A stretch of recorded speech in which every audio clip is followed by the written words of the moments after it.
Jalalabad homeopathy medical অ্যাসোসিয়েশনের নেতৃবৃন্দকে ধন্যবাদ জানাচ্ছি আজকে আমাকে এই ধরনের একটা গেট টুগেদারে আপনাদের সাথে অংশগ্রহণ করার সুযোগ করে দেওয়ার জন্য। আলোচনার পূর্বে আমি একটা জিনিস আপনাদের সাথে শেয়ার করি। আমরা আসলে এখানে আসি শিক্ষার জন্য। কোনো সময় দেখা যায় কি আমরা যখন আসলাম আলোচনার ফাঁকে আমরা শিখলাম, কিন্তু ইম্পর্টেন্ট কিছু টপিকস থাকে, ইম্পর্টেন্ট কিছু পয়েন্ট থাকে যেগুলো আসলে সবসময় মেমোরিতে থাকে না। পরবর্তী দেখা যায় এগুলো আসলে শেখার জন্য নোটের প্রয়োজন হয়, কিছু ইম্পর্টেন্ট নোট করতে হবে। তো নোটগুলো আসলে নিতে হলে আসলে আমাদের কী করতে হবে, খাতা কলম সাথে নিয়ে আসতে হবে। তো আমাদের যাতে এই অবস্থা থাকে, খাতা কলম নিয়ে আসার যে এই অভ্যাসটা যেন আমরা করি। ধন্যবাদ। বিশেষ করে ছাত্রছাত্রীদেরকে আমি বলছি।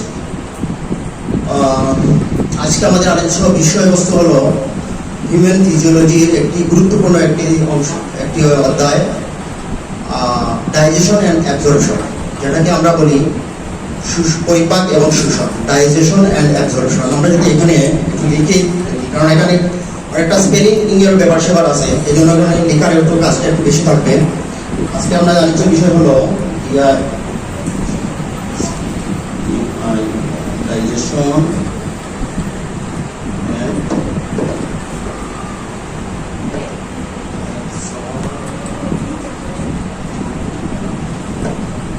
বাংলা যদি আমরা লিখি এখানে পরিপাক ও শোষণ, পরিপাক এবং শোষণ, যেটাকে আমরা বলি ডাইজেশন অ্যান্ড অ্যাবজর্পশন। ইম্পর্টেন্ট একটা টপিক, কিন্তু আমরা যা খাই এবং কিভাবে খাওয়াটা আমাদের ভিতরে কিভাবে ডাইজেস্ট হয় সেই জিনিসটা নিয়ে আমরা আলোচনা। তো ডাইজেশন বলতে কি বুঝি বা পরিপাক বলতে আমরা কি বুঝি? আমরা যে ধরনের খাবার খাই, যেমন মনে করেন আমরা ভাত খাই, আলু খাই, মাছ খাই, মাংস খাই, এই ধরনের খাবারগুলো তাই ডিম খাই, দুধ খাই, এই খাবারগুলাই যে অবস্থায় আছে সেই অবস্থায় যদি আমাদের পেটের ভিতরে কিংবা স্টমাকে যায়, সেই অবস্থা থেকে আমাদের শরীর যে প্রয়োজনীয় কিছু উপাদান, খাবারগুলো থেকে যে প্রয়োজনীয় উপাদান, সেই উপাদানগুলা ওই অবস্থাতে, খাবারের যে জটিল অবস্থা, এই জটিল অবস্থা থেকে ওই উপাদানগুলা আমাদের শরীর নিতে পারে না।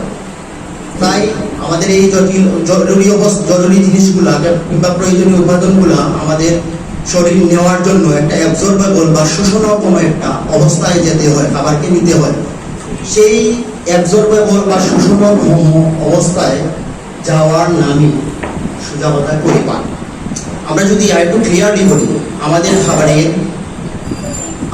খাবারের জটিল অবস্থা বা কমপ্লেক্স মলিকিউল থেকে কিছু এনজাইম বা পাচক রসের সাহায্যে যে খাবারগুলা সরল অবস্থায় বা শোষণক্ষম অবস্থায় যায়, সোজা কথা সেই অবস্থাকে আমরা বলি পরিপাক। আমরা যদি এখানে একটি ফ্লো চার্টের মাঝে দেখি, একটু ক্লিয়ার হবে ব্যাপারটা। ডাইজেশন সেটা হলো এনজাইমের মাধ্যমে, ENZYM স্পেলিংগুলো দেখবেন, এনজাইমের মাধ্যমে সেটা হলো অ্যাবসর্পশনের অবস্থা। কিছু ডাইজেশন হলো ঠিক আছে, কিছু এনজাইমের মাধ্যমে অ্যাবসর্পশন হলো ফুললি, যে একটা হলো কমপ্লেক্স মলিকিউল COLE বা জটিল খাবার। আমাদের যে জটিল খাবার যেগুলা এনজাইমের মাধ্যমে এই সিম্পল মলিকিউল, মানে বোর্ডটা একটু ছোট এভাবে হলে আর ভালো হতো, মলিকিউলে হলো জটিল খাবারগুলা এনজাইম বা এটা হলো এনজাইমের মানে হলো উৎসেচক বা পাচক রস। ঠিক আছে, এই পাচক রসের মাধ্যমে সিম্পল মলিকিউলে বা সরল খাবারের রূপান্তরিত হলো, এটাই হলো আমাদের মোট ডাইজেশন, সোজাভাবে ডাইজেশন। ঠিক আছে, ক্লিয়ার ব্যাপারটা? জটিল খাবারগুলোকে এনজাইম বা পাচক রসের সাহায্যে সিম্পল মলিকিউল বা সরল খাবারে পরিণত করাই হলো ডাইজেশন। এখন আমরা ডাইজেশন ব্যাপারটা কি বুঝলাম? এই ডাইজেশন থেকে কিংবা এই সিম্পল খাবার থেকে আরেকটু যদি আমরা ক্লিয়ার করি, এই সিম্পল খাবারটা এই সরল খাবার থেকে রক্তে যে অংশ যায় যে অংশ চলে আসলো সেটাই হলো শোষণ। এই খাবার থেকে সিম্পল অবস্থা থেকে খাবারে এই রক্তে যে অংশটা চলে আসলো সেটাই হলো শোষণ। এখন আমরা কোন ধরনের ক্লিয়ার কথা যে ডাইজেশন এবং অ্যাবজর্পশন জিনিসটা কি সেটা মোটামুটি ক্লিয়ার না, কোন অবস্থায় ডাইজেশন। এখন আমরা যে খাবার খাই, আমরা আসলে কোন ধরনের খাবার খাই?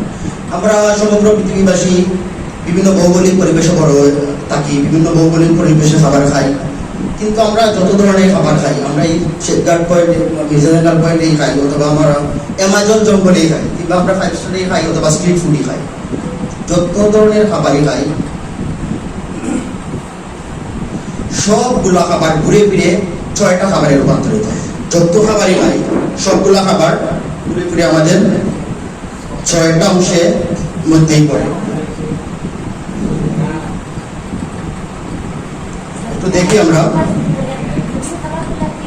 জটিল খাবারগুলা এনজাইমের মাধ্যমে সরল খাবারে রূপান্তরিত হওয়ার নামই ডাইজেশন সহজ। আমি ফ্লোর চার্টের মাধ্যমে আমি দেখাচ্ছি, ঠিক আছে? এখন আমরা যদি দেখি আমরা যে কোন কোন খাবার খাই, আমরা যত ধরনের খাবারই খাই, এর বাইরে সাধারণত খাই না। 1 নাম্বার হলো কার্বোহাইড্রেট, 2 নাম্বার হলো প্রোটিন, 3 নম্বর হলো ফ্যাট অর লিপিড, 4 নম্বর হলো ভিটামিনস,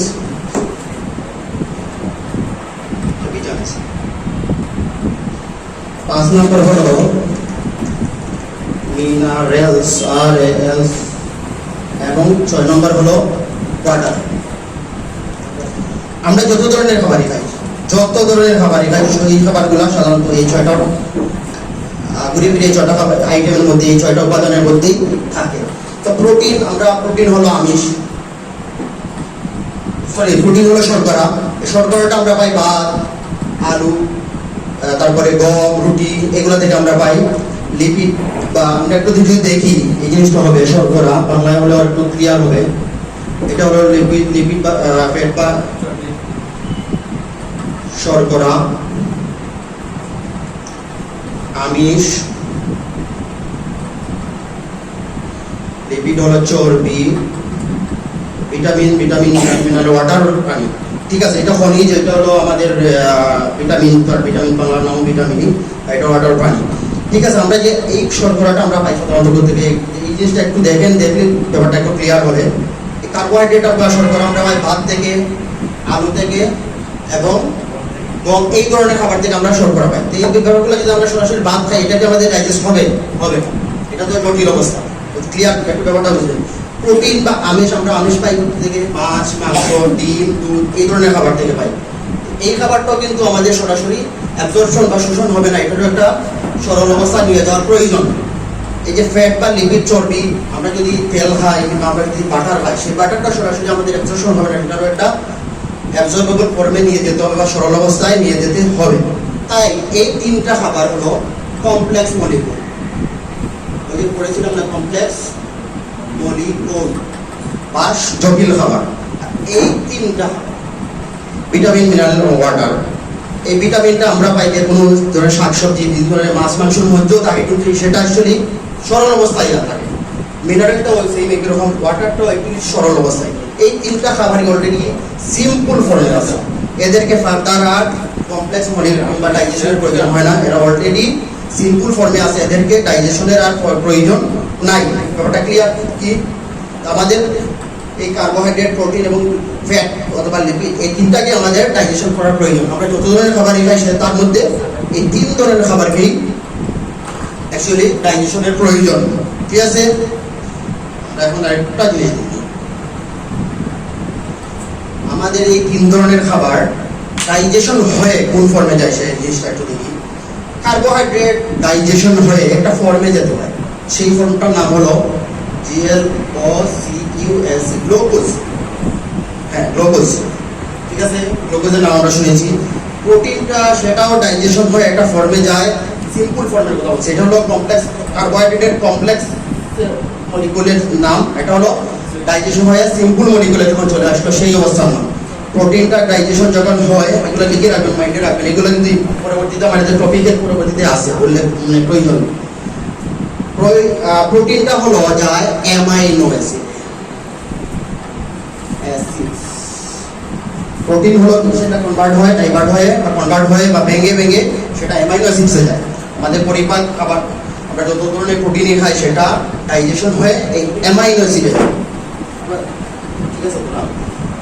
আর ফ্যাট বা লিপিড অথবা চর্বি, এই চর্বিটা ভেঙে সাধারণত যায় ফ্যাটি অ্যাসিড,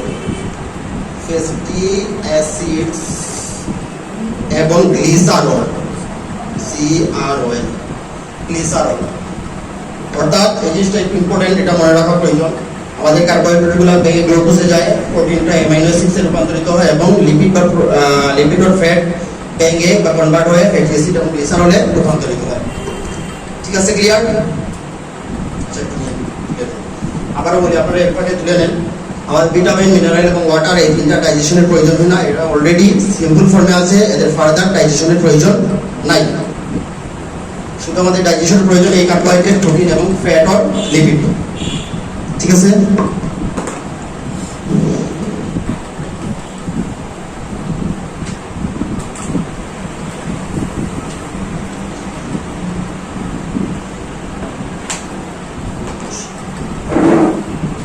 আমরা আমাদের মানব শরীর ডাইজেস্টিভ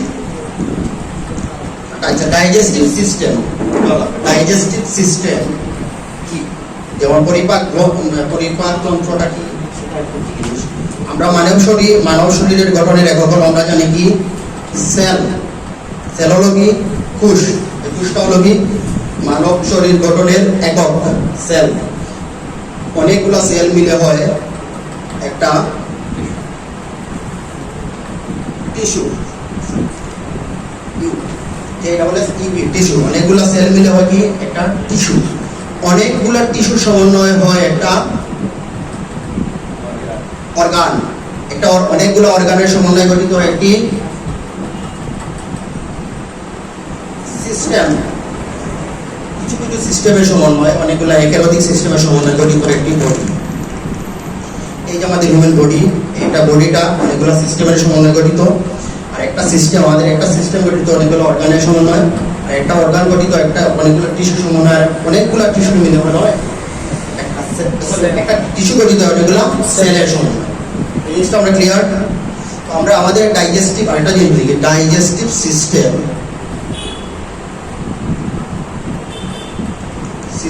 এটাও কি একটা সিস্টেম। এই যে সিস্টেম, সো এই সিস্টেমটা গঠিত কি একাধিক কিছু অধিক অর্গানের সমন্বয়ে গঠিত। তো এখানে যদি আমরা দেখি, এখানে দুইটা অর্গান থাকে, একটা হলো ডাইজেস্টিভ, এখানে লিখে ফেলি ক্যানেল, বা বাংলায় যদি দেখি পরিপাক নালী, আর আরেকটা হলো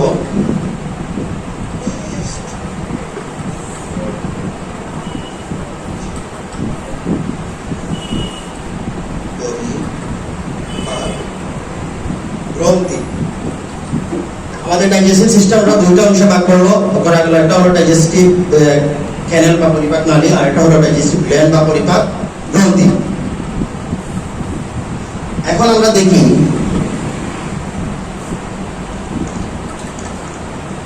আমাদের এই ডাইজেস্টিভ ক্যানেল বা নালী কি। নালী বলতে কি বুঝি? একটা টিউব, ঠিক আছে না? নালী বলতে কি নল, টিউব, ঠিক আছে। সাধারণত এর ডায়ামিটারটা এইরকম, এরকম না, এর শুরু আছে শেষ আছে, ডায়ামিটারটা প্রায় সমান। কোথাও কোনো গেটলকের মতো কোনো ভাব নাই, কোথাও আটকানোর কোনো ভাব নাই। এটা হলো সহজ ভাষায় নালী। কিন্তু আমাদের পরিপাক নালীটাও নালী, কিন্তু এর মতো শুরু আছে শেষ আছে, কিন্তু এর মতো ডায়ামিটার সব জায়গায় সমান না। আমাদের পরিপাক নালীর ডায়ামিটার কোথাও সরু, কোথাও প্রশস্ত, কোথাও এবড়ো তেবড়ো ঠিক না, কোথাও বাঁকানো, কোথাও পেঁচানো, এই ধরনের। আমরা যদি আমাদের পরিপাক নালীটার অ্যানাটমিটা একটু আঁকি, তখন একটু ব্যাপারটা ক্লিয়ার হবে। পরিপাক নালী আঁকতে অবশ্য আমার অঙ্কনের হাত খুবই খাঁচা, জাস্ট বোঝার জন্য একটু।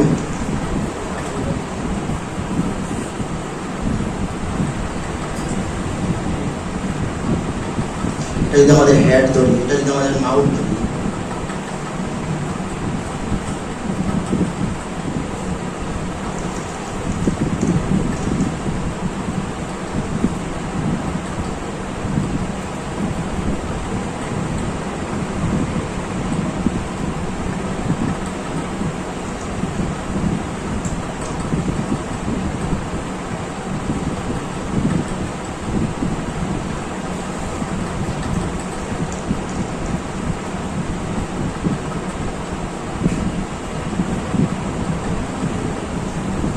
মোটামুটি আমাদের ডাইজেস্টিভ ক্যানেল বা ডাইজেস্টিভ ক্যানেলের একটা নাম হলো এলিমিনেটরি ক্যানেল। ঠিক আছে, ডাইজেস্টিভ ক্যানেলের একটা নাম হলো এলিমিনেটরি ক্যানেল। আমাদের ডাইজেস্টিভ ক্যানেলটা মোটামুটি অনেকটা একই রকম, অনেকে বুঝতে হতে সমস্যা হবে, আমি আমার এটা হয়তো ক্লিয়ার হয় নাই। এটা হলো আমাদের মুখথলি, এটা হলো আমাদের গলার অংশ, এটা হলো আমাদের পাকস্থলী, এই জায়গাটা হলো আমার অন্ত্রের অংশ। ঠিক আছে, আর একটু ক্লিয়ার হবে আমি যখন আলোচনা যাব। এটাকে যদি আমরা মাউথ বা বাংলায় লিখে ফেলি মুখ ধরি, মুখের সাথেই আর একটা গহ্বর থাকে, সেটা হলো ওরাল ক্যাভিটি বা মুখ গহ্বর। ঠিক আছে, ওরাল ক্যাভিটি বা মুখ গহ্বর, এই যে এটা হলো ওরাল ক্যাভিটি আর মুখ গহ্বর। ওরাল ক্যাভিটির পিছনের অংশটাই হলো এই জায়গায় ফ্যারিংস।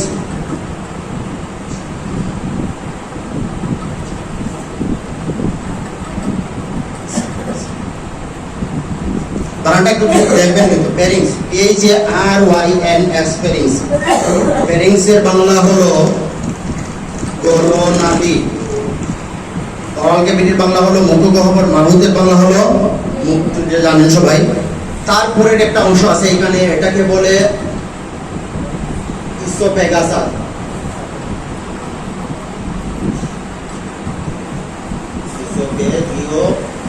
Oesophagus, sorry, oesophagus.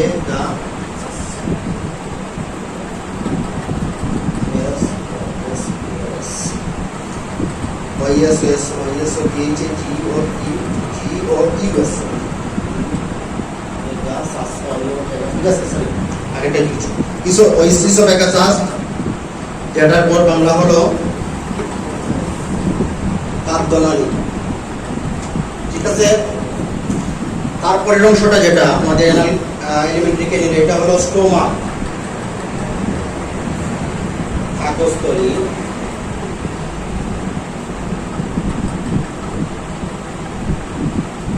পাকস্থলী অনেকে দীর্ঘিকার দিয়েও লেগে, দীর্ঘিকার কিন্তু সচরাচর চলে না। স্টোমাকটা হলো পাকস্থলী। দেন তারপরের অংশটা হলো, এখানে আরেকটা জিনিস যদি আমরা এখন অ্যাড করি, এইরকম একটা মরিচের মতো একটা অংশ আছে, সেটা যদি আমাদের এলিমেন্টারি ক্যানেলের ভিতরে আসে না, কিন্তু আমাদের ডাইজেস্টিভ যে ফাংশন, এই ফাংশনের মাঝে আসে, এটা আমরা লিখে দিয়ে দেবো, পরে আমরা এগুলো অ্যাড করবো। এটা একটা ওখানে মনে রাখেন। আর এই যে এখানে মরিচের মতো একটা অংশ আছে আমাদের ডান দিকে, লিভার, বাম দিকে আমাদের প্যানক্রিয়াস। আমরা পরে প্যানক্রিয়াসের আলোচনায় যাব। এই যে ছোট ছোট ছোট ছোট এটা বলে ক্ষুদ্রান্ত, স্মল ইন্টেস্টাইন, বাংলায় যদি আমরা বলি ক্ষুদ্রান্ত। আর বড় যে লার্জ কিংবা বড় যেটা ক্ষুদ্রান্ত, এটা আসলে যদিও নামে ক্ষুদ্রান্ত, সেটা আমি ক্ষুদ্র না। একটা ক্ষুদ্রান্তের আয়তন প্রায় 18 ফুটের মতো, 17 থেকে 18 ফুটের মতো। এবং মৃত মানুষের ক্ষুদ্রান্তের ইয়াটা আরো বেড়ে যায়, 22 থেকে 23 ফুট হয়ে যায়। সে তার ইয়াটা ছেড়ে দেয়, তার ইয়াটা বেড়ে যায়। এটা হলো স্মল লার্জ ইন্টেস্টাইন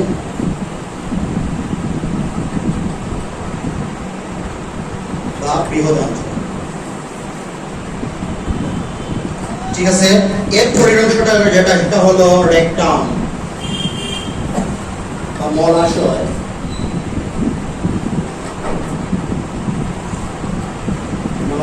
আর এটা হলো এই যে অংশটা, অ্যানাস বা বায়ু, যার মাধ্যমে আমরা মলত্যাগ করি। তো আমরা দেখলাম যে আমাদের এলিমেন্টারি ক্যানেলের এই যে অবস্থাটা, আমরা যে খাবার খাই, সেই খাবার আমাদের মুখ দিয়ে আমাদের ওরাল ক্যাভিটি হয়ে ফেরিংস হয়ে ইসোফেগাসাস হয়ে স্টোমাকে যায়, স্টোমাকে অনেকক্ষণ অবস্থান করে খাবার। কেউ বলে অনেকেই বেশিরভাগই হলো 4 ঘন্টা, অনেকেই 6 থেকে 4 ঘন্টা, 6 ঘন্টা, আর বেশিরভাগের মধ্যে 4 ঘন্টা অবস্থান করার পর সেই খাবারটা অনেকটা রাসায়নিক কিংবা মেকানিক্যাল ডাইজেশন হয়ে ক্ষুদ্রান্তে আসে বা স্মল ইন্টেস্টাইন আসে।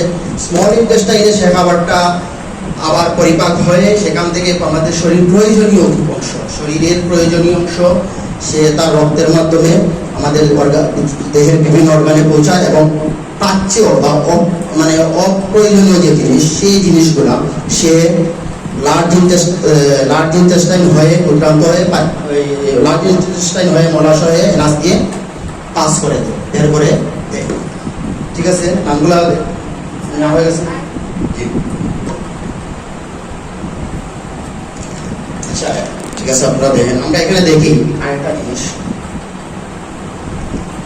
আমরা যে এই যে জায়গা আমাদের যে এই যে ওরাল ক্যাভিটির নিচে আমাদের যে ফেরিংসের ঠিক পাশেই আমাদের এখানে একটা পয়েন্ট আছে। যেমন আমরা যেটাকে গলা ধরি, গলার অংশ ধরি, আমাদের এখানে কিন্তু আসার পর গলার নিচে আসার পর গলার কাছে আসার পর এখানে 2টা অংশ থাকে।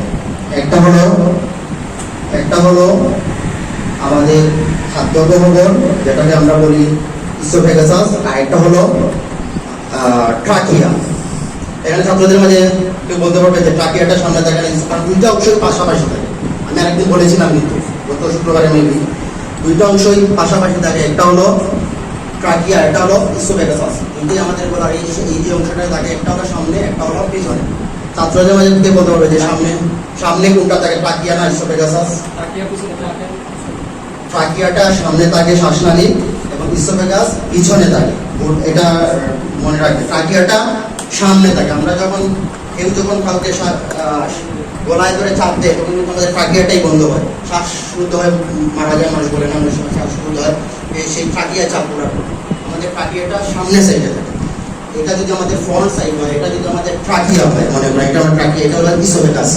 ঠিক আছে, এটা যদি আমাদের ট্রাকিয়া, এটা হলো আমি একটু লিখে দিই, আর এটা যদি আমাদের ট্রাকিয়া হয়, এটা যদি ট্রাকিয়া হয়, এটা ইসোফেগাস হয়। আমাদের খাবার কিন্তু এই দিকটাই ঢুকে, ঠিক আছে না, আমাদের গলাতে এই দিকে যে ঢুকলো, কিন্তু এখানে আসার পর আমাদের দুইটা নালীর মুখই কিন্তু খোলা, গলনালীর মুখও খোলা, আমাদের শ্বাসনালীর মুখও খোলা, একটা টাইম খোলা থাকে, বন্ধ থাকে না। কিন্তু মজার ব্যাপার হলো আমাদের খাবার কিন্তু আমাদের শ্বাসনালীতে কখনো ঢুকে না, আমাদের খাবারটা গলনালী দিয়েই ঢুকে।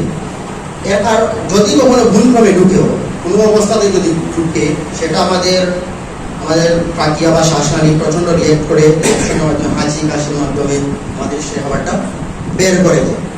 কিন্তু ঢুকে না কেন, সেটা ভুলক্রমে ঢুকে, কিন্তু অ্যাক্সিডেন্টে ঢুকে, কিন্তু প্রধানত আসলে ঢুকে না।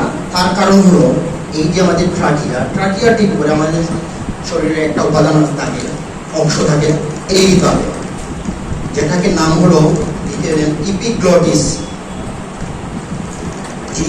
GLOTES, ইপিগ্লটিস, বা যেটাকে আমরা আলজি বলি। এই ইপিগ্লটিসের কারণে খাবারটা, ইপিগ্লটিসটা এভাবে থাকে, যখন এই খাবারটা যখন এই চাপ দেয়, ইপিগ্লটিসটা নেমে অনেকটা এইরকম হয়ে যায়।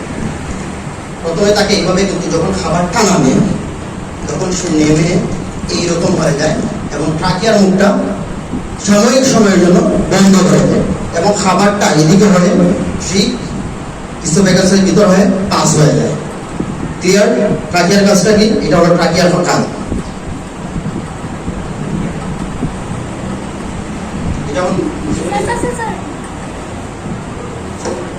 এটা হলো ইপিগ্লটিস, EPIGLOTES, ইপিগ্লটিস। এই ইপিগ্লটিসের কারণে আমাদের খাবারটা ট্রাকিয়ার ভিতরে না ঢুকে আমাদের ইসোফেগাসের ভিতরে ঢুকে। ঠিক আছে,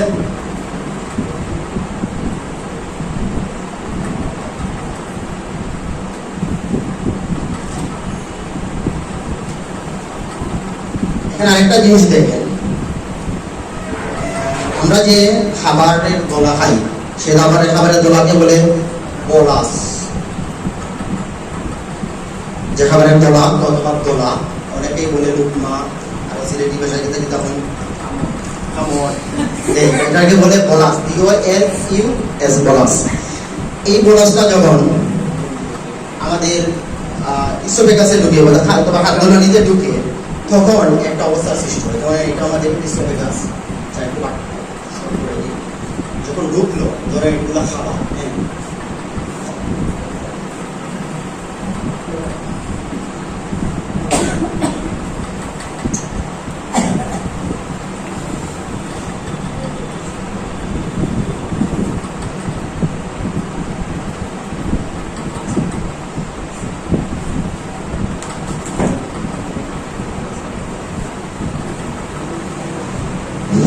এটা আমাদের ইসোফেগাস, ঠিক আছে। খাবারটা যখন আমাদের এখানে আসলো, এই অংশটা অনেকটা প্রসারিত হয়, মানে নলটা থেকে ছোট, কিন্তু খাবারের বোলাসটা একটু বড়, সাধারণত বড়ই থাকে।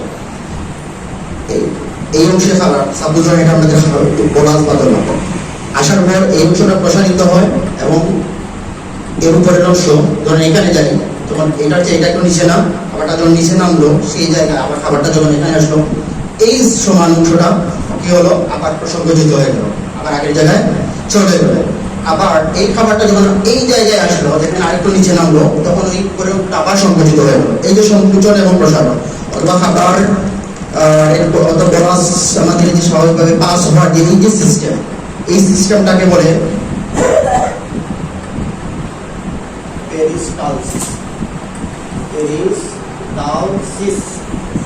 এই যে খাবারের সিস্টেমটা, সেটা হলো পেরিস্টালসিস, এবং এটা আমাদের ইসোফেগাসে হয়, এবং ইসোফেগাস হওয়ার পর স্টমাকের একটু প্রশস্ত, স্টমাকের পরে সেটা আমাদের ক্ষুদ্রান্তেও এই পেরিস্টালসিস সিস্টেমটা হয়। এই জিনিসটা ক্লিয়ার কি? যে অংশটা খাবার থাকে সেই অংশটা প্রসারিত হয়, খাবারটা যে অংশটা পাস হয়ে নিচে চলে যায়, উপরের অংশটা ঠিক জাস্ট উপরের অংশটা একটু সংকুচিত হয়, এবং নিচের অংশটা যে জায়গায় খাবার থেকে ওই অংশটা প্রসারিত হয়। এই যে সংকোচন এবং প্রসারণের এই যে সিস্টেম, সেটাকে বলে পেরিস্টালসিস। পেরিস্টালসিস তো দেখে নেন।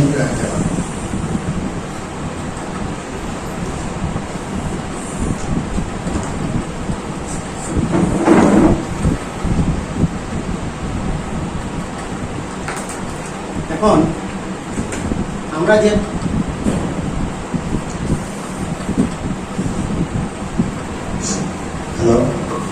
আমরা যে খাবার, আমাদের যে খাবারের যে গ্রন্থি, আমরা যে খাবার খাই, সেই খাবারগুলো 5 বছরের জন্য কিছু এনজাইমের প্রয়োজন হয়। আমরা ঠিক আছে এটা বলেছিলাম না, আমরা কোন ধরনের খাবারে খাই, আগে এনজাইমগুলো আমরা একটু কিভাবে আসে একটু দেখি, ঠিক আছে। এটা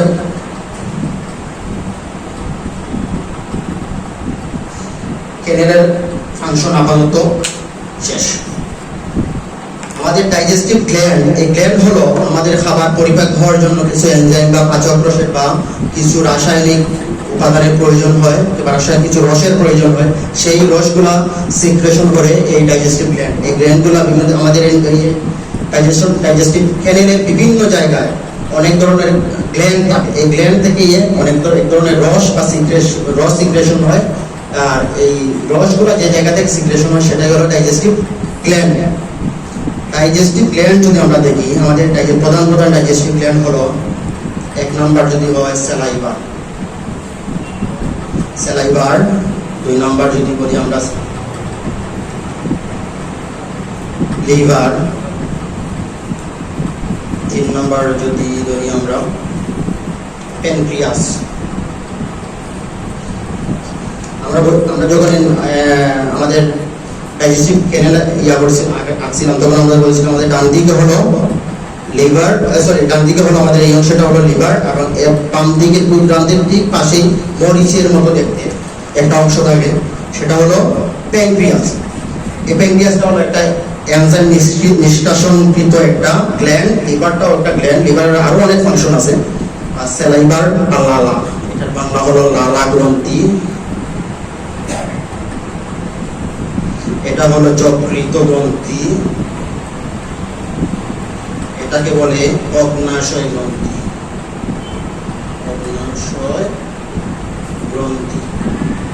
ঠিক আছে, স্যালাইভারকে লালা গ্রন্থি, লিভার যকৃত গ্রন্থি, প্যানক্রিয়াস হলো অগ্নাশয় গ্রন্থি। এর বাহিরেও শুধু এগুলোই না, এর বাইরেও আমাদের স্টমাকে অসংখ্য গ্ল্যান্ড থাকে। এগুলো অবশ্য 21 ছোট ছোট গ্ল্যান্ড থাকে। এই গ্ল্যান্ডগুলো থেকে স্টমাকের গ্ল্যান্ডগুলোর নাম হলো গ্যাস্ট্রিক গ্ল্যান্ড, এবং আমাদের ক্ষুদ্রান্তে কিছু গ্ল্যান্ড থাকে যেগুলো 21, সেই গ্ল্যান্ডগুলোর নাম হলো ইন্টেস্টাইনাল গ্ল্যান্ড। ওগুলো 21 গ্ল্যান্ড, ওগুলোর আর ফার্দার কোনো নাম নাই, শুধু ক্ষুদ্রান্ত আন্তরিক গ্রন্থি অথবা ইন্টেস্টাইনাল গ্ল্যান্ড এবং গ্যাস্ট্রিক গ্রন্থি নামে এগুলো পরিচিত। ঠিক আছে, কিন্তু প্রধান প্রধান গ্রন্থিগুলো এইগুলা।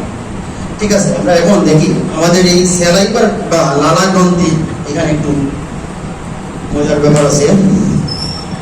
আমাদের স্যালাইভার, সাধারণত স্যালাইভারের মাঝে আবার 3টা গ্ল্যান্ড থাকে। স্যালাইভারের মাঝেও 3টা গ্ল্যান্ড আছে। একটা হলো প্যারোটিড, প্যারোটিড গ্ল্যান্ড। নাম্বার 2 হলো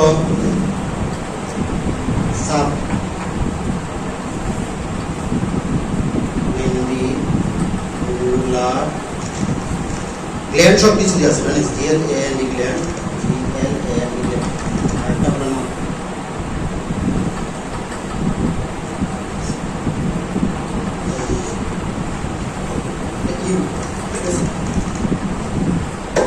স্যালাইভারে আবার 3 ধরনের গ্ল্যান্ড থাকে। একটা হলো প্যারোটিড গ্ল্যান্ড, একটা হলো সাবমেন্ডিবুলার গ্ল্যান্ড, একটা হলো সাবলিঙ্গুয়াল গ্ল্যান্ড।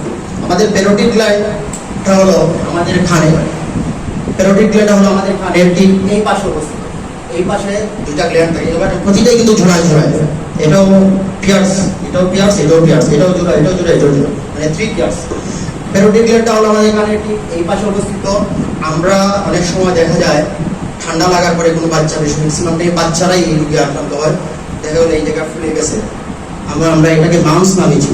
মাউসটা প্যারোটিড গ্ল্যান্ডটা যখন ইনফ্লামেশন হয়, প্রদাহ হয় বা কোনো কারণে ফুলে গেল, সেটা আসলে প্যারোটিড গ্ল্যান্ডটা ফুলে গেলেই সেটা আমরা মাউস নামে জানি। আসলে মাউসটা হলো কি, ওই প্যারোটিড গ্ল্যান্ডেরই ইনফ্লামেশনের একটা অবস্থা। ঠিক আছে, এরপরে সাবমেন্ডিবুলার গ্ল্যান্ড। সাবমেন্ডিবুলার হলো আমাদের একটা ম্যান্ডিবল নামে একটা হাড় আছে আমাদের এই চোয়াল, নিচের চোয়াল, চোয়াল আবার যা উপরের চোয়াল এবং নিচের চোয়াল, এই চোয়ালটাকে বলে ম্যান্ডিবল। এই ম্যান্ডিবলের নিচে, সাব মানে নিচ, আর ম্যান্ডিবল মানে এই চোয়ালের নাম। এই চোয়ালের নিচে এখানে আমাদের 2টা গ্ল্যান্ড থাকে, সেটাকে বলে সাবম্যান্ডিবুলার গ্ল্যান্ড। আর হলো সাবলিঙ্গুয়াল। লিঙ্গুয়ালটা লিঙ্গুয়াল একটা related to tongue or language, এর সাথে সম্পর্কিত একটা ওয়ার্ড। আর এটা হচ্ছে আমাদের জিহ্বাদের ল্যাঙ্গুয়েজ, যেহেতু আমাদের জিহ্বার সাথে সম্পর্কিত, সেই থেকে এই সাবলিঙ্গুয়ালটা আসছে। অর্থাৎ আমাদের জিহ্বার নিচে 2টা গ্ল্যান্ড থাকে, তার নাম সাবলিঙ্গুয়াল। অর্থাৎ স্যালাইভারি হলো 3 ধরনের গ্ল্যান্ড থাকে। স্যালাইভারির মধ্যে 3 জোড়া গ্ল্যান্ড থাকে। একটা হলো প্যারোটিড, একটা হলো সাবম্যান্ডিবুলার, একটা হলো সাবলিঙ্গুয়াল। এখন এই যে লালা গ্রন্থির মাঝে কিছু একটা মানে লালা গ্রন্থির মাঝে প্রায় 98.5 থেকে 99.5 ভাগ পানি থাকে। ঠিক আছে না, অনলাইন ঠিক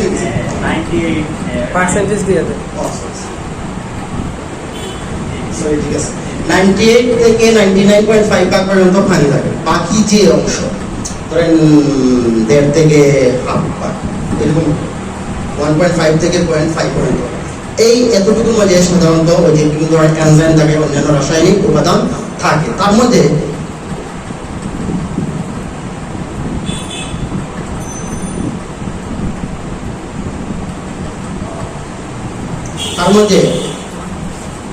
যে এনজাইম থাকে, এক ধরনের পদার্থ থাকে মিউসিন নামের এক ধরনের পদার্থ থাকে,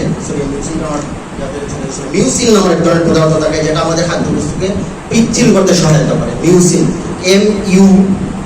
MUCIN, মিউসিন। এই মিউসিনটা আমাদের খাদ্যবস্তুকে পিচ্ছিল করতে, আমরা যে খাবার খাই, সেই খাবারের দলা বা বলাস বা কামড়টা খাই, সেই দলাটা আমাদের মুখগহ্বরে যাওয়ার পর এই মিউসিনের সহায়তা পিচ্ছিল হয়, এবং পিচ্ছিল হওয়ার পরে সেটা ইজিলি আমাদের স্টমাকে পাস হয়।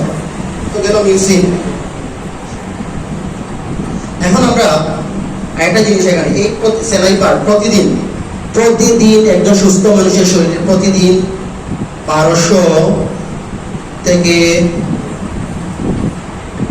1500 ml 1200 থেকে 1500 ml স্যালাইভা নিষ্কাশন করে অথবা 12 থেকে 15 নিষ্কাশন ডেলিভারিতে প্রতিদিন 1200 একেবারে হিউজ অ্যামাউন্ট, অনেক বড় এটা, চিন্তা করতে পারেন 1200 ml লালা সিক্রেশন হচ্ছে প্রতিদিন একটা সুস্থ মানুষের শরীরে। আনবিলিভেবল, চিন্তা করলে ওটাই অনেক না, একটা বোতল পড়ে যায়। যাই হোক, এই ধরনের লালা আমাদের সুস্থ মানুষের শরীর থেকে প্রতিদিন সিক্রেশন হচ্ছে। আচ্ছা, এখন আমরা জানি বুঝি আমরা যে খাবার খাই, আমাদের খাবার যে পরিপাক হয়, আমরা যে খাবার খাই কিংবা আমাদের খাবার যে পরিপাক হয়, সেই পরিপাকটা অ্যাকচুয়ালি কিভাবে পরিপাক হয়, আমাদের এলিমেন্টারি ক্যানেলে কিভাবে পরিপাক হয়, কোন পদ্ধতিতে, কোন জায়গায় এলিমেন্টারি ক্যানেলে কোন জায়গায় কিভাবে পরিপাক হয়, সেই জিনিসটা আমরা একটু ক্লিয়ার হই।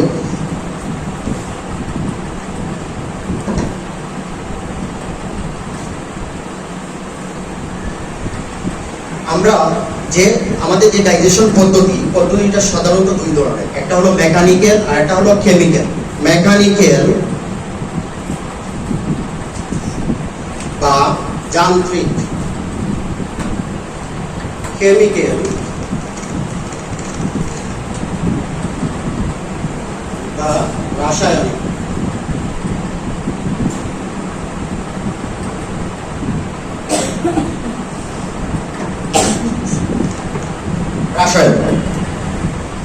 মেকানিক্যাল এবং কেমিক্যাল।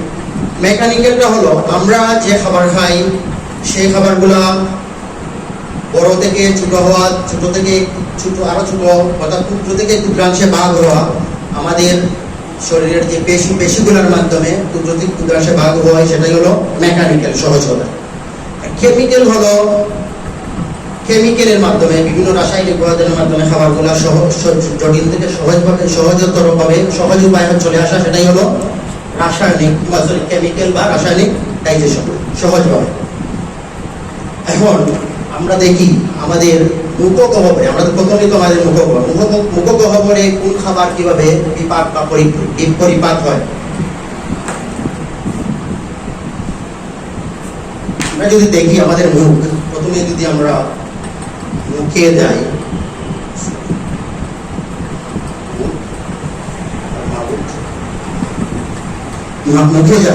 সেখানে আমরা দেখবো আমাদের প্রথমে কিন্তু বলেছিলাম কি একটা হলো মেকানিক্যালটা হলো আমাদের মুখে মেকানিক্যাল ডাইজেশনটা শুরু হয়। আসলে আমাদের বিভিন্ন দাঁত থাকে, ইনসিসর, খেনাইন, প্রিমুলার, মুলার, এই 4 ধরনের দাঁত থাকে। ইনসিসর প্রথমগুলো হলো ইনসিসর, পরে একটা দাঁত থাকে লম্বাটে, এটা হলো খেনাইন, এরপরে একটা উপরের সবগুলো প্রিমুলার, আর পিছনে যে সিলেটি ভাষায় গাইল দাঁত, এটা হলো গিয়া মুলার। ঠিক আছে, আক্কেল দাঁতও হয়, এটা হয় মুলার 3। আক্কেল দাঁত সবার তো দেখে না, মানে একটা বয়স উঠি হয়, আক্কেল দাঁতকে বলে মুলার 3। তো প্রিমুলার, ইনসিসর, মুলার, পেনাইন, প্রিমুলার এবং মুলার, এই দাঁতের মাধ্যমে এবং জিহ্বার মাধ্যমে আমরা সাধারণত আমাদের প্রাথমিক পর্যায়ে আমরা যে কেমিক্যাল ডাইজেশন, মেকানিক্যাল ডাইজেশন যেটা, আমরা সেটা সম্পন্ন করি। এখন মেকানিক্যাল ডাইজেশন এটা আমরা সব ধরনের খাবারই কিন্তু প্রাইমারি স্টেজে এই দাঁতে এবং জিহ্বার মাধ্যমে মেকানিক্যাল ডাইজেশন হয়, এবং এখানে যত ভালো হবে এবং যত সময় নিয়ে এই মেকানিক্যাল ডাইজেশনটা হবে, সেটা আমাদের পরবর্তীতে পরিপাক ক্রিয়ার জন্য সহজ থেকে সহজতর হবে এবং পরিপাক কার্যক্রমটা আমাদের ইজিলি হবে। আমরা বিভিন্ন সময় দেখি আমরা তাড়াহুড়া করে খাবার খাই, দেখা যায় যে তখন আমাদের ডাইজেশন হতে বিভিন্ন ধরনের প্রবলেম হয়। এর কারণ হলো আমরা এখানে যথেষ্ট সময় দিয়ে চিবিয়ে না খাই না বলেই আমাদের এই সমস্যাটা হয়। তাই আমাদের উচিত আমরা সময় নিয়ে চিবিয়ে আস্তে আস্তে খাবার খাওয়া। তাড়াহুড়া করলে আমার খাবার একজন নিয়ে নিবে, এরকম করেই, ঠিক আছে, যেই এরকম আমরা করবো না। মুখে হলো যখন আমরা মেকানিক্যাল ডাইজেশনটা শেষ, এখন আমরা দেখি কেমিক্যাল ডাইজেশন। মুখে কেমিক্যাল ডাইজেশন বা রাসায়নিক ক্রিয়া শুধু আমরা একটু দেখি। আমাদের যে 3টা খাবারের মনে আছে, কার্বোহাইড্রেট, প্রোটিন এবং ফ্যাট, এই 3 ধরনের খাবারের ডাইজেশনের প্রয়োজন। বাকিগুলোর প্রয়োজন নাই। তো শুধু এই 3 ধরনের খাবারই আমরা দেখি আমাদের মুখে। আমরা প্রথমে এই কার্বোহাইড্রেট পরে আসতেছি। আমরা দেখি প্রোটিন নো ডাইজেশন। প্রোটিনের মুখে কোনো ডাইজেশন হয় না। Then fat or lipid no digestion. ফ্যাটেরও এখানে কোনো ডাইজেশন হয় না। এর কারণ হলো আমাদের মুখে যে এনজাইম কিংবা আমাদের লালার রস কিংবা আমাদের স্যালাইভার থেকে নিষ্কৃত যে এনজাইমগুলো আছে সেগুলোর মাঝে এই প্রোটিন এবং ফ্যাটকে পরিপাক করার মতো কোনো রাসায়নিক উপাদান সেখানে থাকে না বলে এগুলা ডাইজেশন হয় না। তবে হ্যাঁ, এখানে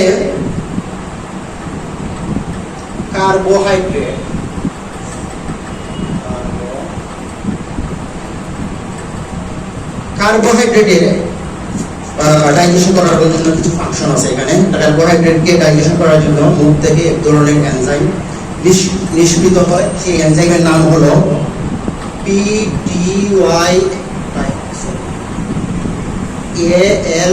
টাইলিন।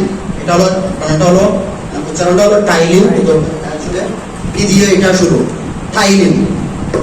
এই টাইলিন নামক এনজাইম কার্বোহাইড্রেট, আমরা যে ধরনের কার্বোহাইড্রেট খাই সেই কার্বোহাইড্রেটকে কিছু পরিমাণে, এটা আসলে কার্বোহাইড্রেট যে মুখেও দেওয়া হয় ডাইজেশন হয়, সেটা কার্বোহাইড্রেট যে পরিমাণে যে অ্যামাউন্টের কার্বোহাইড্রেট আমরা খাই তার একেবারে সামান্য পরিমাণ, খুবই সামান্য পরিমাণ ডাইজেশন হয়। এবং বাকি ডাইজেশনটা আমাদের পরিপাকনালীর পরে, বিশেষত ক্ষুদ্রান্তে গিয়ে ডাইজেশন হয়। একটু মনে রাখবেন। তবে যে অংশটাই হয় সেটাই আমরা দেখতেছি। কার্বোহাইড্রেট টাইলিন নামক এনজাইম, ওই যে পালাগ্রন্থি থেকে টাইলিন এটা এনজাইম ছিল, এনজাইমের সংস্পর্শে এসে সেটা মোল্টোজে রূপান্তরিত হয়। কার্বোহাইড্রেট টাইলিন নামক এনজাইমের সংস্পর্শে মোল্টোজে রূপান্তরিত হয়। একটু এগুলো কঠিন লাগলো, এই জন্য বলছিলাম যে যদি খাতা রাখতেন এগুলো কিন্তু আপনাদের জন্য ভালো। কার্বোহাইড্রেট টাইলিন নামক এনজাইমের সংস্পর্শে মোল্টোজে রূপান্তরিত হয়। এই মোল্টোজটাই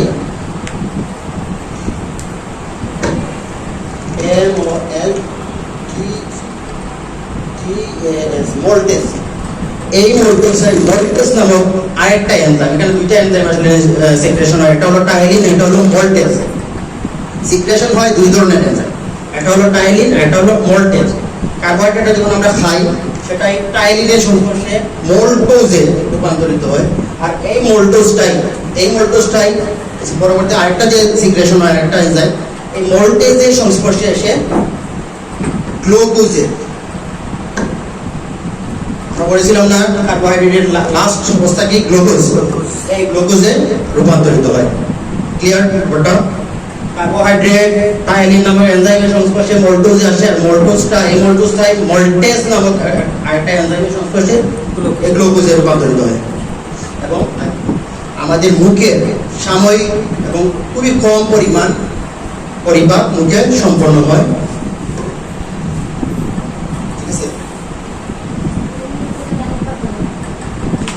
এই জায়গাটা আমরা যে কার্বোহাইড্রেট আমরা যে খাবারগুলো খাই, বিশেষত কার্বোহাইড্রেট, প্রোটিন এবং লিপিড কিন্তু আমাদের মুখে ডাইজেশন হয় না। প্রোটিন এবং লিপিড আমাদের পরিপাকনালীর পরবর্তীতে গিয়ে ডাইজেশন হয়। শুধু কার্বোহাইড্রেট জাতীয় খাবার, যেমন ভাত, রুটি, আলু, এই ধরনের এই জাতীয় খাবার, চিপসও হতে পারে, ব্রেডও হতে পারে, এগুলো কিন্তু কার্বোহাইড্রেট। এই জাতীয় খাবারটার সীমিত আকারে, খুব যা খাই সব না, সীমিত আকারে এই কার্বোহাইড্রেটগুলো টাইলিন দুইটা এনজাইম নিষ্কাশিত হয়। যেমন আমাদের স্যালাইভার থেকে দুই ধরনের এনজাইম নিষ্কাশন হয়, একটা হলো টাইলিন, একটা হলো মোল্টেজ। তো কার্বোহাইড্রেটরা প্রথমে টাইলিনের সংস্পর্শে আসে, সেই টাইলিনের সংস্পর্শে আসার পর সেটা মোল্টেজে রূপান্তরিত হয়। আর এই মোল্টেজ আরেকটা দুইটা বললাম, একটা হলো মোল্টেজ, এই মোল্টেজের সংস্পর্শে গিয়ে গ্লুকোজে রূপান্তরিত হয়। ক্লিয়ার? এখন আমরা দেখি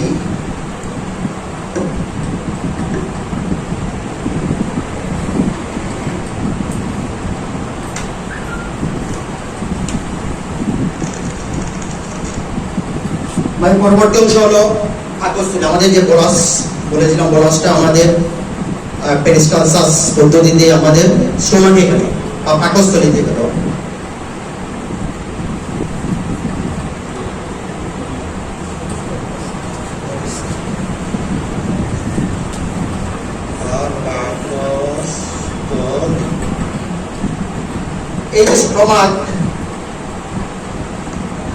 এই যে স্টোমাক বা পাকস্থলীতে যাওয়ার পর সেখানেও দুই ধরনের ডাইজেশন হয়। প্রথম হলো মেকানিক্যাল ডাইজেশন। পাকস্থলীতে মেকানিক্যাল ডাইজেশন বলতে আমাদের মুখে ছিল দাঁত, জিহ্বা। পাকস্থলীতে কিন্তু ওই ধরনের আমাদের কোনো ওই ধরনের কোনো জিনিস আছে, কোনো উপাদান আছে নাই। কিন্তু ওইখানেও আছে, আমাদের ওইখানে আমাদের ফাইবার আছে বা কিছু আমাদের টিস্যু আছে, যে টিস্যুগুলা বেশি আছে অনেকগুলো। টিস্যুগুলা তিনটি স্তরে ভাগ করা থাকে, তিনটি স্তরে ভাগ করা থাকে এই ফাইবারগুলা। এই ফাইবারগুলা নাম হলো এগুলো যে ওই যে তিনটি স্তর, এই স্তরের কারণে ওদের নাম হলো একটা হলো লংগিচুয়াল, একটা হলো সার্কুলার, আর একটা হলো অবলিক। এই তিনটি স্তরে থাকে। এই তিনটি স্তরে নামটা ওই যে তিনটি স্তর, এটা হলো ঘূর্ণন বা চক্রাকারে থাকে, একটা হলো লম্বালম্বী থাকে, একটা হলো আড়াআড়ি থাকে। এই নাম এই ওদের অবস্থানগত কারণে এদের নাম এইভাবে নাম দেওয়া হয়। এই যে ফাইবারগুলা, এই ফাইবারগুলা খাবারের যে গলাস, যেটা আমাদের পাকস্থলীতে আসলো, এই গলাসকে প্রচন্ডভাবে একটা সংকুচন প্রসারণ করে, অথবা যেটাকে বলে সংকুচন প্রসারণ করে, প্রচন্ডভাবে একটা প্রেস দেয়। এই প্রেস সংকুচন প্রসারণের পরে আমাদের খাবারটা মন্ডের আকারে খাই, বা যে আমরা রুটি বানাতে অনেক সময় খাই হই, এই খাই এটাকে বলে খাই, বানানটা হলো CHY, খাই। এই খাইমে রূপান্তরিত হয়। এই যে এটা হলো আমাদের মেকানিক্যাল ডাইজেশন। ঠিক আছে, আমাদের স্টোমাকের মেকানিক্যাল ডাইজেশনটা এই খাইমে চলে আসে। খাইমে চলে আসার পর এখন এখানে স্টোমাকে আর কিছু জিনিস সেটা ধরে আমরা স্টোমাকে খাবারটা আসার পর আমাদের স্টোমাকে যখন খাবারটা আসলো, আমাদের স্টোমাকে খাবারটা আসার পর স্টোমাকের প্যারাইটাল কোষ, একটা কোষ আছে প্যারাইটাল কোষ যখন খাবারের সংস্পর্শ পায় তখন সে একটা অ্যাসিড রিলিজ করে। এই অ্যাসিডটার নাম হলো হাইড্রোক্লোরিক অ্যাসিড, HCl। এটাকে আমরা বলি হাইড্রোক্লোরিক অ্যাসিড। এই হাইড্রোক্লোরিক অ্যাসিড এর কারণে আমরা যে খাবারগুলো খাই, খাবারের মধ্যে অনেক ধরনের বিভিন্ন ধরনের জার্ম থাকে, বিভিন্ন ধরনের দূষিত পদার্থ থাকে, কিন্তু এই হাইড্রোক্লোরিক অ্যাসিডের কারণে সেই জার্মগুলো অনেক সময় আমাদের প্রপারলি আমাদের ভিতরে আমাদের ক্ষতি করতে পারে না। আমরা প্রায় সময় দেখা যায় একেবারে পরিপাটি হয়ে সাধারণত খাবার খেতে পারি না, একেবারে প্রপার হাইজিন মেনটেন করে আমরা খাই না, কিন্তু তারপরেও দেখা যায় কি আমরা প্রতিনিয়ত কিন্তু আমরা অসুস্থ হচ্ছি। আমরা স্ট্রিট ফুড খাচ্ছি, বিভিন্ন ধরনের বাইরের খাবার খাচ্ছি, কিন্তু আমরা প্রতিনিয়ত বা কন্টিনিউ যেভাবে অসুস্থ হওয়ার কথা যেভাবে অসুস্থ হচ্ছি না। এর কারণ হলো আল্লাহ তাআলা আমাদেরকে এমন কিছু উপাদান আমাদের প্রোটেকশন দিয়ে দিয়েছেন, যেগুলা নিজেরাই ওই প্রোটেকশনগুলাই ওই যে জার্মগুলা থেকে আমাদের রক্ষা করে। এর মধ্যে অন্যতম একটা হলো এই HCl বা হাইড্রোক্লোরিক অ্যাসিড। এই হাইড্রোক্লোরিক অ্যাসিডের পিএইচ হলো, আমরা জানি যে কোনো লিকুইডের পরিমাপ করার ইয়াটা হলো পিএইচ 1 থেকে 3.5, পিএইচ 1.3.5। এটা হলো যারা খুবই স্ট্রং একটা অ্যাসিড, অত্যন্ত স্ট্রং, এত স্ট্রং যে এই অ্যাসিড যদি আমাদের হাতে পড়তো, এই অ্যাসিড যদি আমাদের শরীরে অন্য কোথাও লাগতো, সেই অংশটা আমাদের পুড়ে যেত। কিন্তু মজার ব্যাপার কিংবা আশ্চর্যের ব্যাপার হলো এটা আমাদের পাকস্থলীতে থাকে, কিন্তু আমাদের পাকস্থলীতে থাকার পরেও আমরা কিন্তু ওইভাবে অসুস্থ, আমরা কিন্তু ওইভাবে সমস্যা করতেছি না, কিন্তু আমাদের পাকস্থলীর ক্ষতি করছে না। কিন্তু কেন? এটা একটা জিনিস এখানে দেখা দরকার। আমরা যদি আমাদের পাকস্থলীতে এখানে দেখি, আমাদের পাকস্থলীটা হলো কি আমাদের এলিমেন্টারি ক্যানেলের সবচেয়ে প্রশস্ত অংশ। এটা হলো আমাদের পাকস্থলী এই দিকটায়, ঠিক এই দিকটায় এইভাবে পাকস্থলী এই দুইটা হলো মাংসের ওয়াল। এই ওয়াল থেকে এসে এক ধরনের মিউকাস আঠালো রস এই ওয়ালকে ঘিরে চারদিকে আবর্তন করতে থাকে। এই মিউকাসটা খুবই আঠালো এবং অনেকটা পেস্টের মতো। এই আঠালো পদার্থের কারণে আমাদের এই যে HCl হাইড্রোক্লোরিক অ্যাসিড এই দুই ওয়ালের কন্ট্রাক্টে আসতে পারে না, সো এটাকে ক্ষতি করতে পারে না। কিন্তু আমরা যদি খাবার স্বাভাবিকভাবে না খাই, অনেক সময় নিয়ে খাই, দীর্ঘ সময় খাই না, সকালের খাবার বিকালের খাবার রাত্রে, কিংবা আমরা যদি অতিরিক্ত অ্যাসিডিটি ফুড, জাঙ্ক ফুড এগুলো প্রচুর পরিমাণে খাই, তখন হয় এই যে হাইড্রোক্লোরিক অ্যাসিড আমরা যদি লম্বা সময় নিয়ে না খাই, এই যে পাশে এই যে সেই হাইড্রোক্লোরিক অ্যাসিডটা সে ধরনের একটা অ্যাসিড, সেই যে পাশে ওয়ালের পাশে মাঝে অবস্থিত যে পেস্ট, প্রোটেক্টিভ যে পেস্ট, এই পেস্টটা সে অনেক সময় খাবার পেল না, সে কি করলো এই যে মাঝের পেস্টটার উপর সে তার কার্যক্রম চালাতে শুরু করলো এবং আস্তে আস্তে এই পেস্টটাকে সে এভাবে ক্ষতিগ্রস্ত করতে শুরু করলো। এবং আমরা তখন আমাদের পেটের ভিতরে একদম জ্বালা, এক ধরনের ব্যথা অনুভব করি। এবং এটাকে কি বলে সবাই বলেন তো? একেবারে কমন একটা প্রবলেম, গ্যাস্ট্রিক। আপনারা বলছেন গ্যাস্ট্রিক, কিন্তু অ্যাকচুয়ালি নামটা ভুল। গ্যাস্ট্রিক একটা শব্দ আছে, সেটা হলো রিলেটেড টু স্টমাক, বাট এই ডিজিজের নাম গ্যাস্ট্রিক না। আমরা যেহেতু মেডিকেলের স্টুডেন্ট, আমরা কিন্তু থেকে মনে রাখবেন মেডিকেলের ওয়ার্ড ইউজ করবো, ঠিক আছে? এর নাম হলো পেপটিক আলসার ডিজিজ।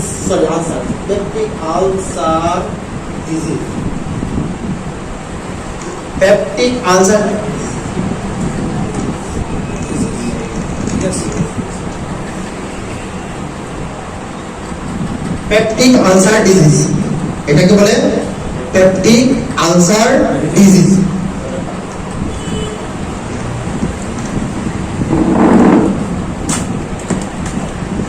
এটাকে বলে পেপটিক আলসার ডিজিজ, ঠিক আছে? আমরা এখন থেকে যদি কোনো গ্যাস নিয়ে কেউ আসে, তাহলে আমরা কিন্তু এটাকে যত রুগী বলবে, কিন্তু আমরা কিন্তু এটাকে গ্যাস্ট্রিক বলবো না আজকে থেকে অন্তত, ঠিক আছে? এটাকে আমরা পেপটিক আলসার ডিজিজ বলবো, পেপটিক আলসার ডিজিজ।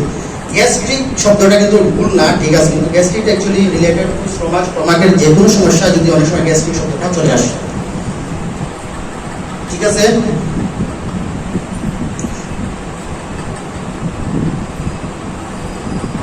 এখন আরেকটা জিনিস দেখেন, এই অবস্থাটা যদি জটিল আকার ধারণ করে,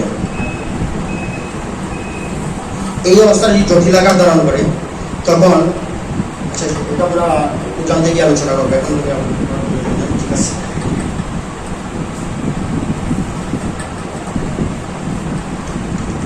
এখন আমরা দেখি, আমাদের কিন্তু আমাদের স্টমাকের মেকানিক্যাল ডাইজেশন আমরা বুঝলাম, এখন আমরা কেমিক্যাল ডাইজেশন আমরা বাকি।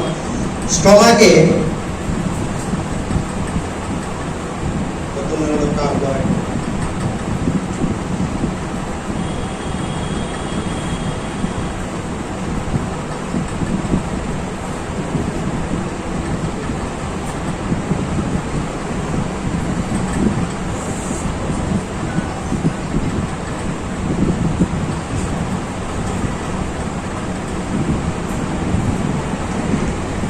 carbohydrate no digestion, fat or lipid no digestion, cause same ही আমাদের মুখগহ্বরে কিংবা সেলাইভারে যে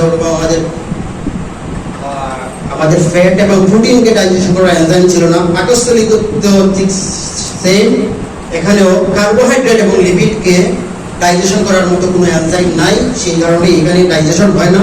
স্টোমাকে শুধু ডাইজেশন হয়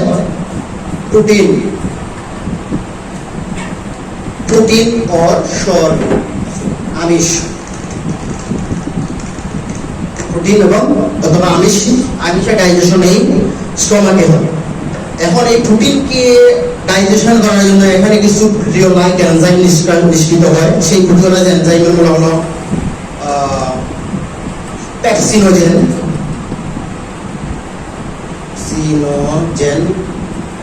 এবং তো বানানগুলো দেখবেন PRORENIN, পেপসিনোজেন পেপসিনোজেন এবং প্রোরেনিন, এই দুইটা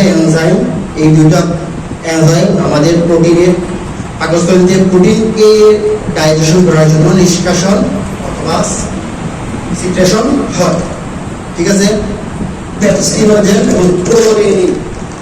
মজার ব্যাপার হলো এই পেপসিনোজেন এবং প্রোরেনিন দুইটাই নিষ্ক্রিয় বা ইনঅ্যাক্টিভ ফর্মে থাকে, এরা নিষ্ক্রিয় থাকে এবং HCl হাইড্রোক্লোরিক অ্যাসিডের সংস্পর্শে আসার পর এরা আমাদের স্টমাকের ওয়াল গ্যাসে অবস্থান করে। যখন আমাদের HCl এর সংস্পর্শে আসে তখন এই পেপসিনোজেন এবং প্রোরেনিন অ্যাক্টিভ ফর্মে যায়। ইনঅ্যাক্টিভ প্রোরেনিন এবং ইনঅ্যাক্টিভ পেপসিনোজেন অ্যাক্টিভ ফর্মে যায়। পেপসিনোজেন পেপসিনে এবং প্রোরেনিন সেটা রেনিন। পেপসিনোজেন হাইড্রোক্লোরিক অ্যাসিডের সংস্পর্শে পেপসিন এবং প্রোরেনিন হাইড্রোক্লোরিক অ্যাসিডে সেটা রেনিনে অ্যাক্টিভ ফর্মে যায়। এর আগে দুইটাই ইনঅ্যাক্টিভ ফর্মে ছিল, এর নাম ছিল পেপসিনোজেন প্রোরেনিন। অ্যাক্টিভ ফর্মে যাওয়ার পর পেপসিন এবং রেনিনে দুইটা আলাদা এনজাইমে রূপান্তরিত। এখন আমরা দেখি একটা জিনিস এখানে যে রেনিনটা কিন্তু আমাদের বায়োলজিতে আরেকটা অধ্যায় আছে, যেমন আমাদের যে কিডনি ফাংশনে রেনিন একটা শব্দ আছে। সেটা এই রেনিন এবং ওই রেনিনের পার্থক্য হলো এটা হলো এনজাইম, আর কিডনির যে রেনিন সেটা হলো একটা হরমোন। কিডনির রেনিনটা হলো হরমোন, এইটা হলো এনজাইম। এরপরে আরেকটা পার্থক্য হলো কিডনির রেনিন বানানো হলো RENIN রেনিন, এটা হলো কিডনির renin, one kind of hormone. It is renin, it is enzyme. Clear? স্পেলিংটা একটু পার্থক্য আছে। RENIN renin hormone, RENIN renin এটা হলো এনজাইম।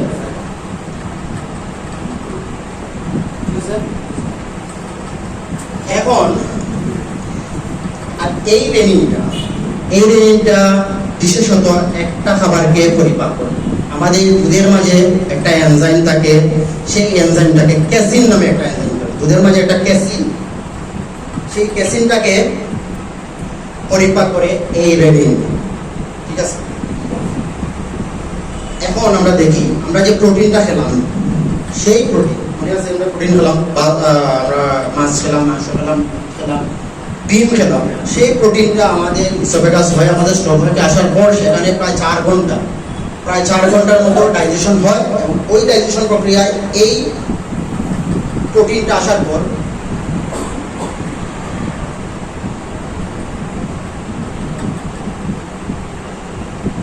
এই পেপসিনের সংস্পর্শে, এই যে পেপসিনটা ইনঅ্যাক্টিভ ছিল পেপসিনোজেন, এই পেপসিনের সংস্পর্শে আমাদের প্রোটিন খাবারটা পেপটোনে রূপান্তরিত হলো।